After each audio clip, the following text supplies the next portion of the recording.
100 000 oiseaux autour du monde ont pris leur vol pour une ronde. Ronde d'amour et liberté. Pas de frontières pour l'amitié.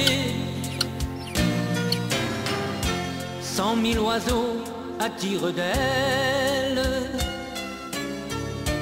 Merle, corbeau, pie, tourterelle. Ça fait chanter le cœur des grands et rêver les petits enfants. Regarde au ciel, au gré du vent, il y a sûrement un oiseau blanc. Écoute un peu tout près de toi, le coucou parle au fond des bois. Dans la verdure du jardin, le pivert pique sur les pins. Les hirondelles font leur nid pour donner le jour aux petits. 100 000 oiseaux autour du monde.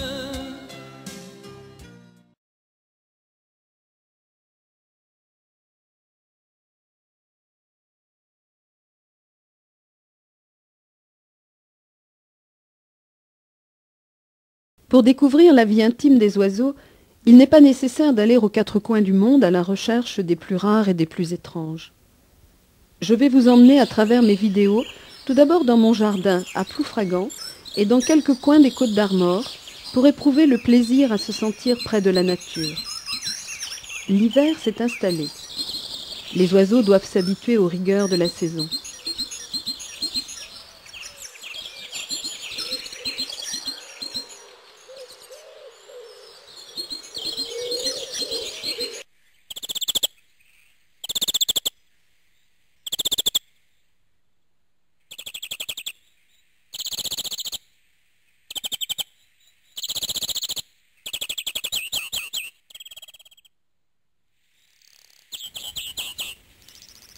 L'oiseau fascine l'homme depuis la nuit des temps.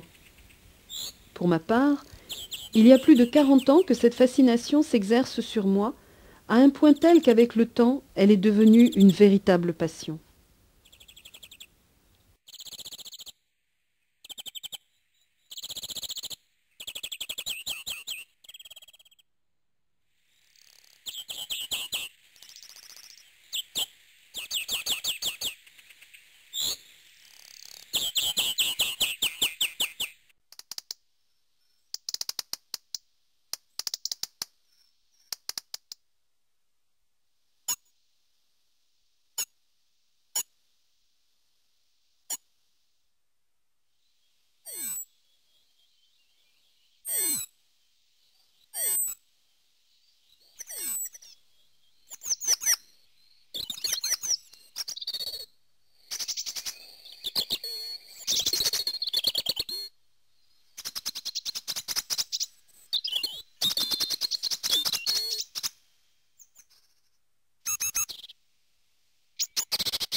Notre chat réglisse a même du mal à circuler avec ce tapis blanc et ses coussinets sont gelés.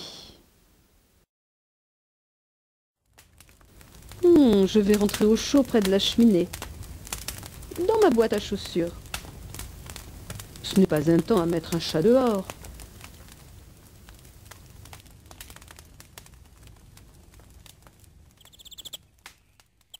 Profitons-en pour manger. En hiver, les oiseaux consacrent la quasi-totalité de la journée à rechercher de la nourriture, notamment pour résister au froid. Et cela n'est pas facile. Leurs besoins énergétiques pour maintenir leur température corporelle augmentent tandis que les ressources alimentaires diminuent, jusqu'à devenir rares ou non accessibles à cause de la neige ou du gel. De plus, les jours sont courts, ce qui leur laisse beaucoup moins de temps pour rechercher leur ration quotidienne. Vous pouvez facilement leur donner un petit coup de pouce pour passer cette période difficile en leur donnant à manger. Vous pouvez créer vous aussi un refuge LPO et adhérer à la Ligue pour la protection des oiseaux, comme moi.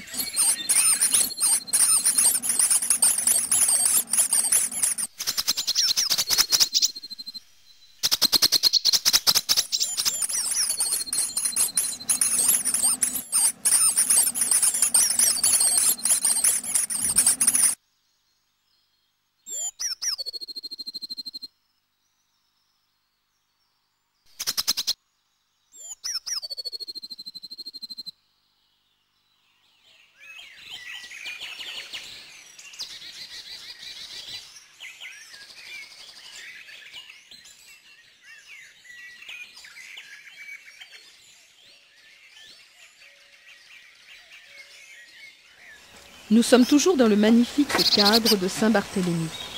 Gilles aide cette jeune fille à monter à l'échelle.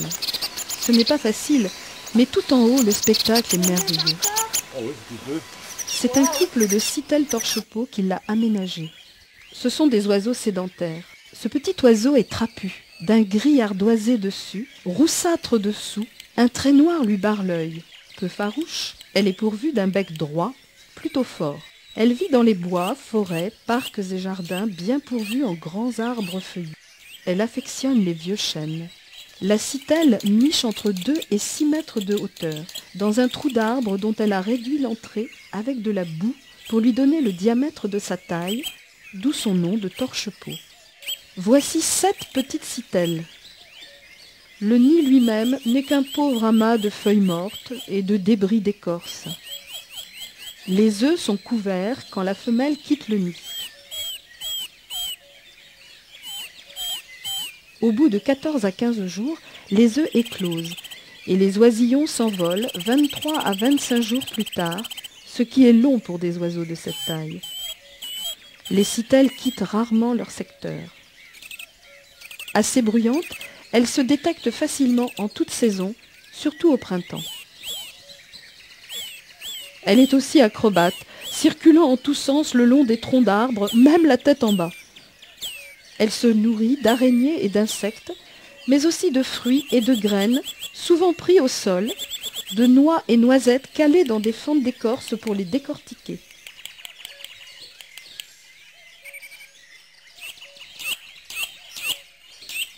Comme je le disais, la citelle est le grimpeur le plus étonnant de nos forêts.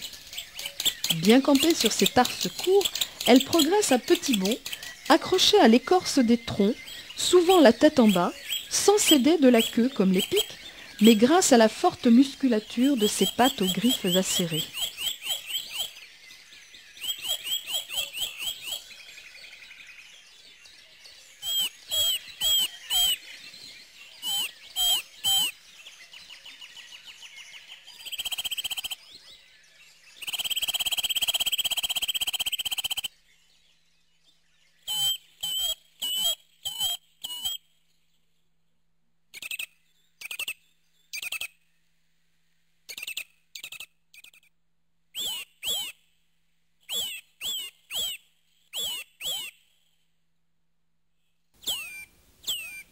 Les 7 citelles se sont envolées. Profitons-en pour admirer l'intérieur de ce nichoir qui est toujours si propre.